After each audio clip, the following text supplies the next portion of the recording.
आप सब ने कभी ना कभी अपने दादा दादी या नाना नानी से भूतों की कहानियाँ तो जरूर सुनी होगी। ऐसे ही पुराने किस्से जो बहुत समय से लोग सुनते आ रहे हैं। आज मैं भी आपको एक ऐसे ही किस्से के बारे में बताने वाला हूँ जो मेरी दादी ने मुझे बताया था। जब मैंने ये पूरी बात सुनी थी तो मैं बहुत डर गया था। ये करीब 1987 के आसपास की बात है। उन दिनों मेरी दादी की नई नई शादी हुई थी, इसलिए वो गांव में बहुत नई थी। उनको गांव में आए कुछ ही दिन हुए थे।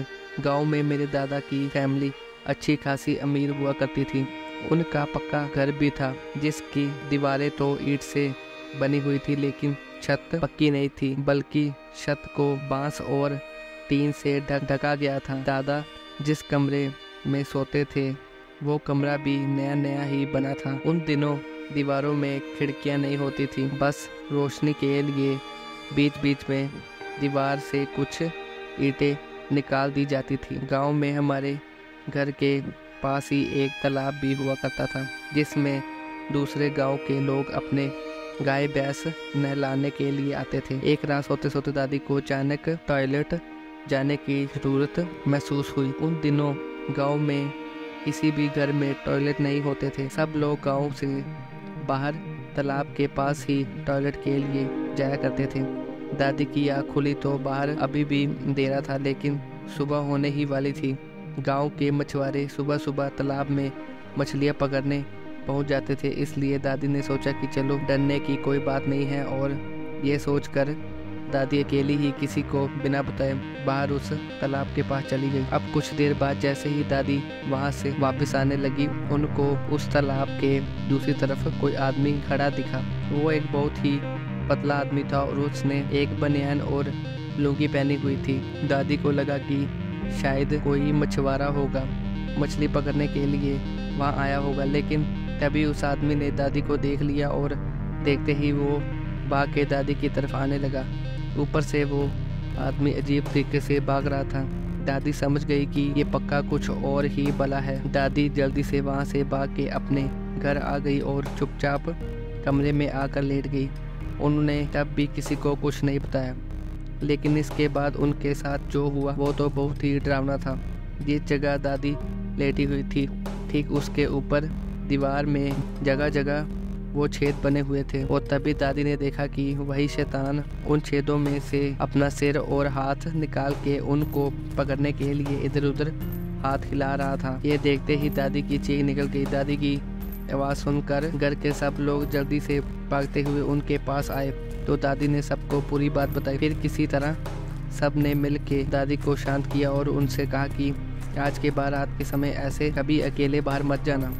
आज की तारीख में दादी हमारे नए घर में रहती है, लेकिन अब भी कई बार जब मैं उनके उस पुराने घर में जाता हूँ तो वो कमरा देखता हूँ जिसमें वो छेद आज भी बने हैं। आज भी उस दीवारों को देखकर डर लगता है। अब दूसरी कहानी की बात करें तो मेरा नाम अनिकेत है और मैं मुंबई महाराष्ट्र में रहता हूँ। जिस जगह हम रहते हैं मैं उसका नाम तो नहीं बता सकता, लेकिन मैं यहाँ अपनी मम्मी के साथ रहता हूँ। कुछ फैमिली प्रॉब्लम्स की वजह से मेरे मम्मी पापा दोनों अलग रहते हैं और मैं अपनी मम्मी के साथ ही रहता हूँ। मैं जिस बिल्डिंग में रहते हुए हमें 3 साल हो गए हैं। इससे पहले हम लोग एक चोल में रहा करते थे। जब हम यहाँ रहने आए तो शुरू शुरू में मुझे डर लगता था। एक बार यूँ हुआ कि मैं हर स्टोरी सुनते सुनते सो गया था। वो दोपहर का वक्त था और स्टोरी सुनते सुनते मेरी आँख कब लगी मुझे पता ही नहीं चला। सोते सोते शाम भी हो गई। तभी मुझे ऐसा लगा जैसे किसी ने मुझे जोर से थप्पड़ मारा हो। थप्पड़ इतना जोर का था कि मैं बेड से नीचे गिर गया। हमारा 2 मंजिल का घर था और आसपास भी बहुत सारे लोग रहते थे, लेकिन उस दिन बाई चांस गली में ज़्यादा हलचल नहीं थी। थप्पड़ खाकर मैं नीचे गिरा तो गिरते ही जल्दी से उठ खड़ा हो गया।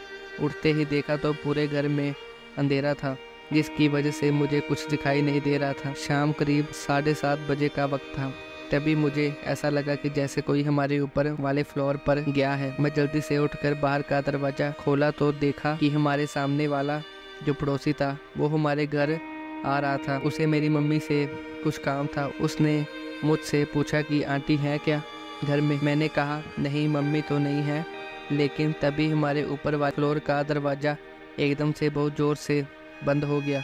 उसे लगा कि वो मेरी मम्मी है। वो बोला मेरी बात करा दो आंटी से, मुझे जॉब की कुछ बात करनी है। मैंने फिर से कहा कि मम्मी घर में नहीं है, तो वो बोला कि अभी तो ऊपर से दरवाज़ा बंद होने की आवाज़ आई है, आंटी पक्का ऊपर ही है। तो मैं बोला ठीक है, तो खुद ही ऊपर जाके देख ले। तो वो अकेला ऊपर वाले फ्लोर पर चला गया। ऊपर वाले फ्लोर पर भी अंधेरा था, तो उसने लाइट जलाई और ऊपर चला गया। लेकिन ऊपर का दरवाज़ा खोल के उसने देखा तो ऊपर तो कोई भी नहीं था। यह देखकर वो डर गया और जल्दी से नीचे मेरे पास आया, तो मुझे अपने घर ले गया। फिर उसके यहाँ बैठकर उसने मुझसे पूछा कि ये सब क्या था। मैंने कहा मुझे नहीं पता, हम दोनों ही डरे हुए थे। मैंने उसको वो थप्पड़ वाली बात भी बताई। मुझे खुद यकीन नहीं हो रहा था कि मेरे साथ ऐसा कुछ हुआ है, क्योंकि मैं बहुत प्रैक्टिकल इंसान हूँ। फिर कुछ देर बाद मेरी मम्मी घर आई, तो मैंने उनको भी पूरी बात बताई, लेकिन मम्मी को मेरी बात पर विश्वास ही नहीं हो रहा था। फिर कुछ दिनों बाद जब मेरा बर्थडे था, तो मैंने अपने पापा को भी ये बात बताई। तो पापा ने हमारे घर में उनके कुल देवता की पूजा करवाई, जिसके बाद ये सब चीज़ें बिल्कुल बंद हो गई। मुझे आज भी यकीन नहीं होता कि वो सब सच में मेरे साथ हुआ था। यह वो सब हुआ था या वो सब मुझे बस एक धोखा हुआ था। शायद मैं सोते सोते बेड से नीचे गिर गया, इसलिए मुझे लगा कि किसी ने मुझे थप्पड़ मारा है। लेकिन फिर भी ऊपर वाले फ्लोर पर तो दरवाज़ा इतनी ज़ोर से बंद होने की आवाज़ तो मैंने और मेरे सामने वाले उस लड़के ने भी सुनी थी।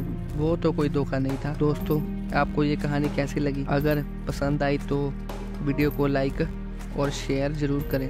और जैसे ही मैंने वीडियो के स्टार्टिंग में बताया था, मैं जल्दी ही आपके फेवरेट टॉपिक जंगलों की कुछ बहुत ही मज़ेदार स्टोरी लेकर आने वाला हूँ। अगर आपके साथ भी कोई रियल हॉरर इंसिडेंस हुआ है जिसे आप मेरे चैनल पर शेयर करना चाहते हैं, तो मुझे अपनी स्टोरी ईमेल और व्हाट्सएप में टाइप करके भेज सकते हैं। बहुत जल्द आऊँगा एक और मज़ेदार वीडियो के साथ। अभी के लिए इतना ही। Good bye.